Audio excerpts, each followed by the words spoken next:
Moving on to our fourth and final segment of the month, and that is acknowledging the closure of Oxford Ancestors. Yeah, The company set up by the venerable uh, Oxford-based DNA specialist Professor Brian Sykes, I believe his name is. indeed. Oh, Yep. so his title, I know his name. Brian Sykes has closed down after 18 years in the DNA ancestry tracing trade.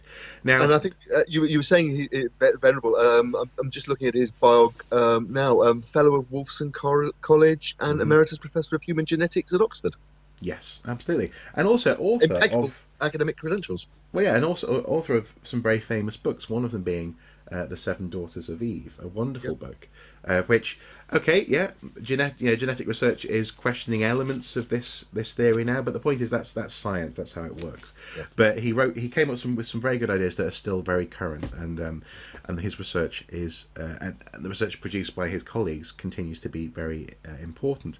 But in a statement put out on the OxfordAncestors.com website, simply titled "Farewell," Brian Sykes says, Oxford Ancestors is closing down after 18 years. I have enjoyed those years immensely, and it has been a rare privilege to have you send me your DNA from all over the world. We started because I wanted to be able to share in the excitement of the research being done in university laboratories like my own in Oxford, but rarely reaching beyond the walls of academia. That has all changed now, and the cheap DNA tests are widely available across the internet, even if their meaning is sometimes dubious. The popularity of ethnic testing, he puts in quotation marks, ethnic testing, is a case in point, where even religious persuasion is given a genetic foundation by some companies. Have they ever heard of the outrages of racial purity, again in quotation marks, and the eugenics movement, or is it just one more business opportunity for these companies? But I digress, he says.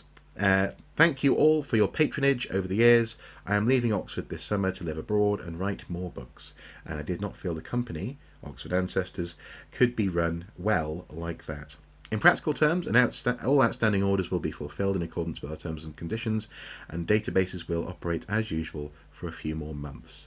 And that's the end of it. And it's a real shame. I mean, partly actually, from my perspective, it's a shame because I had only just thought around about December to reach out to Oxford Ancestors and see if they wanted to work together on actually, frankly, a video about DNA. I was going to offer my DNA.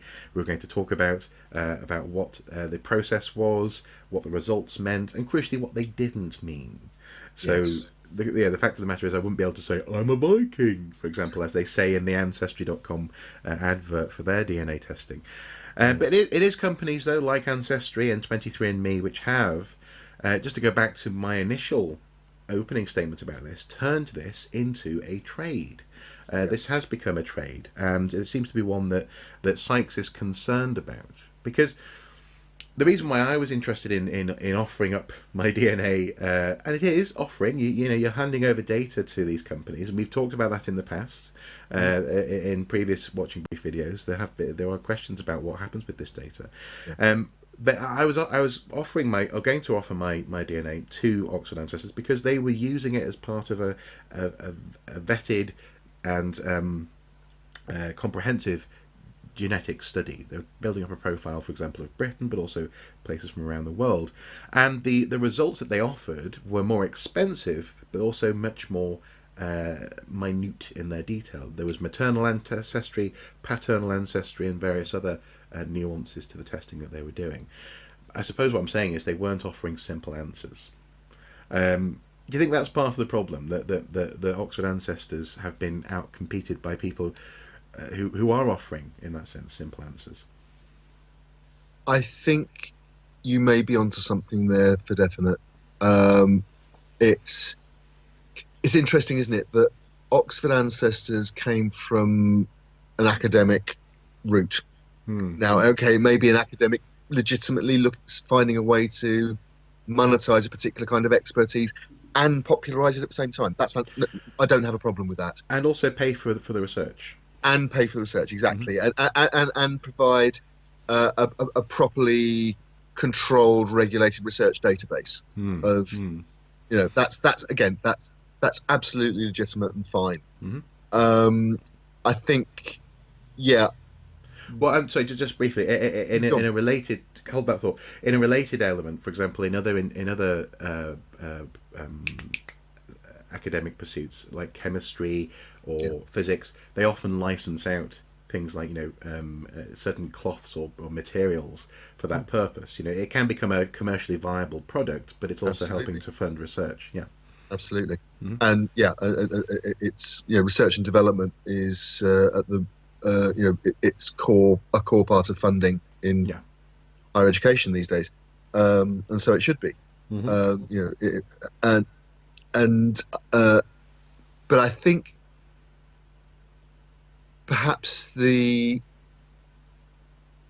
Oxford Ancestors is a victim of the, the success of the whole "who do you think you are" um, Which incidentally trend is in society, a which is TV series for those people who don't know. indeed Examining people's an ancestry. ancestry. Yeah. Yeah, because so your family tree, for want of a better word, has Hmm. become. Yeah, I can't think of many people who haven't at some point looked at or had someone in their family look at their family tree. I know I have. I've got computer printouts provided by one of my aunts Hmm. who's Hmm. been doing family research. In fact, we've got family researchers on both sides of our family. Hmm. Well, Um, and actually, and in all of this travelling back and forth I've been doing to Wales, mm, I've come across documents that where my dad was doing a ton of ancestry research, and yeah, actually I've learned some quite interesting things, not least about my surname, which is. right. Well, I won't go into it, but it's not what I thought it was in terms of its roots, which is kind of cool. But nonetheless, And that I it's a think that's a universal crucial point curiosity. because Yeah. I think that's a crucial point because you know a lot of this stuff is about reinforcing people's senses of identity, Hmm. and it's interesting that Sykes or Oxford Ancestry um, in that Ave et Vale message um, allude to, for want of a better word, identity politics.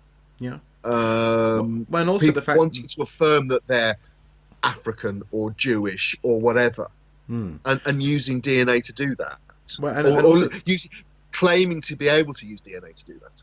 yeah, and so he resents, in that sense, the simple answers to simple Yeah, questions, in terms of identity politics, but also actually some of the most high-profile studies that they did in conjunction, for example, with people in the north of England. There was a study looking at the Scandinavian effect on the genes there. There was indeed. questions asked about um, uh, through genetic studies about how much the Saxon migrations actually affected the genetics of Britain. It turns out not as much as people think. Absolutely. Uh, in How that sense, English are the English? Not very much. About well, 20%. they're certainly not very Anglish in that sense. No, they're definitely Exactly. English. Yeah. Culturally, they're English, though, obviously. But it's interesting how, in that sense, he was deconstructing. He was going out saying, "What does the evidence say?" And often it was deconstructing some of this stuff. And so, Yeah. again, it's complicated answers to simple, on the surface level, simple questions. So some of the research that I particularly have found interesting, coming out of Sykes's career, has been this stuff about speciation and at what point humans, us as Homo sapiens, became Yeah. the type of human that we are. Uh, he's been brave in asking those questions, and also in interpreting the results. But I think possibly one of the failures, and I guess this has to sit at Sykes's doorstep to a certain extent, as much as anyone else's, has been translating what the results are into conversational speak, if that's what I mean. For example, a couple of years ago, Eddie Izzard did one of these tests. I believe actually Yes. with Sykes's help. I might be wrong. I think it was where it was shown that Izzard had some Neanderthal DNA. And the thrust of that television program went on to really big up this thing. Oh, right, I'm part Neanderthal. Well, the fact of the matter is, most people in Europe, it seems, certainly Northern Europe, appear to be part Neanderthal. It wasn't. It's not given the translation from results to meaning, and specifically the meaning when it comes to your own, the implications for your own sense of self, I think, are often lost in translation. And I think that's possibly part of the problem here. And maybe in that sense, Sykes has been a victim of that, the lack of easy, well, frankly, easy understanding of what this stuff means. Because again, another case in point would be people. It is possible to talk about DNA markers for example, Scandinavia, and people therefore think in terms of, well, that DNA has come from a pot that's stored in Scandinavia, almost a pot of people where clearly I am part of that group. Yeah. In reality, the marker is simply a shared anomaly that appears to have common ancestry in Scandinavia. So people, you'll have someone who turns up in the Middle East, someone who turns up in Europe, someone who turns up in Britain, who all have that marker, and at some point in their history, it's demonstrable that comes from Scandinavia, and that becomes a statistical anomaly that's linked at the at the conceptual level with likely having been mutated basically or developed in Scandinavia. It doesn't mean it's from a little pot of people.